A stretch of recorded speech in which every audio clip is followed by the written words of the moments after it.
നമസ്കാരം, മലയാളി വാർത്തയിലേക്ക് സ്വാഗതം. ഡോണ സാജന്റെ കൊലപാതകിയായ ഭർത്താവിനെ ഇനിയും കണ്ടെത്താൻ കഴിയാതെ കനേഡിയൻ അന്വേഷണ സംഘം. കാനഡയിൽ കൊല്ലപ്പെട്ട ചാലക്കുടി സ്വദേശിനി ഡോണയുടെ സംസ്കാരം ഇന്ന് നടക്കും. ഡോണയെ കൊലപ്പെടുത്തിയ ഭർത്താവ് ലാൽ കെ പൗലോസ് ഇപ്പോഴും ഒളിവിലാണ്. ഡോണയുടെ അക്കൗണ്ടിലുണ്ടായിരുന്ന 1.5 കോടി രൂപയും ഡോണയുടെ ഫോണും കൊണ്ടാണ് ലാൽ കടന്നു കളഞ്ഞത്. ലാൽ ഡൽഹിയിൽ വിമാനം ഇറങ്ങിയതായി പോലീസിന് വിവരം ലഭിച്ചിട്ടുണ്ട്. ലാലിന്റെ പാസ്പോർട്ടിന്റെ കാലാവധി 19-ന് കഴിഞ്ഞിരുന്നു.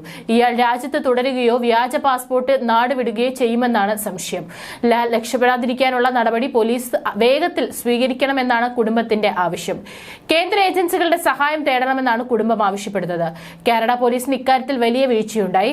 അതിനിടെ ലാലിനെ കണ്ടെത്താൻ ലുക്കൌട്ട് നോട്ടീസ് പുറപ്പെടുവിക്കണമെന്ന് ഡോണയുടെ കുടുംബം ആവശ്യപ്പെട്ടു.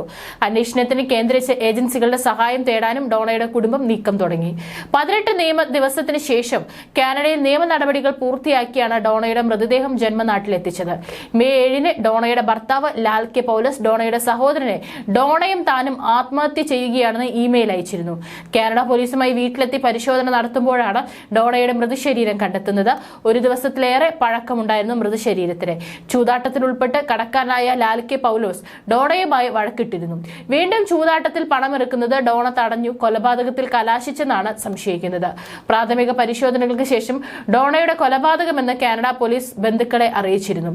പടിക്കര സാജന്റെയും ഫ്ലോറയുടെയും മകൾ ഡോണ സാജ മെയ് 7-നാണ് വീട്ടിൽ മരിച്ച നിലയിൽ കണ്ടെത്തിയത്. ഭർത്താവ് കുറ്റിച്ചിറ കണ്ണമ്പുഴ കുടുംബാംഗമായ ലാൽ കെ പൗലോസ് ആണ്.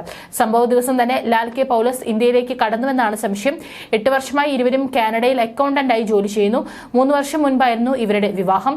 വീട് പൂട്ടിക്കിടക്കുന്നത് കണ്ട് സമീപവാസികൾ വിവരം നൽകിയതിനെ തുടർന്ന് പരിശോധിച്ചപ്പോഴാണ് ഡോണയെ മരിച്ച നിലയിൽ കണ്ടത്.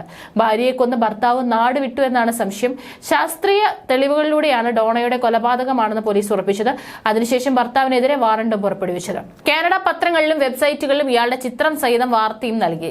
പ്രതിയെക്കുറിച്ച് വിവരമുള്ളവർക്ക് ബന്ധപ്പെടാൻ ഫോൺ നമ്പർ നൽകി. ഇതിനൊപ്പമാണ് കേരളത്തിലെ ബന്ധുക്കളെയും വിവരം അറിയിക്കുന്നത്. ഇന്ത്യയിലേക്ക് കടന്ന ലാലിനെ പിടികൂടാൻ കാനഡ ഇന്ത്യയുടെയും സഹായം തേടും. ഇന്ത്യയും കാനഡയും തമ്മിലെ നയതന്ത്ര ബന്ധം അത്ര ശക്തമല്ല. കുറ്റവാളികളെ കൈമാറുന്നതിലും നിരവധി നൂലാമാലകളുണ്ട്.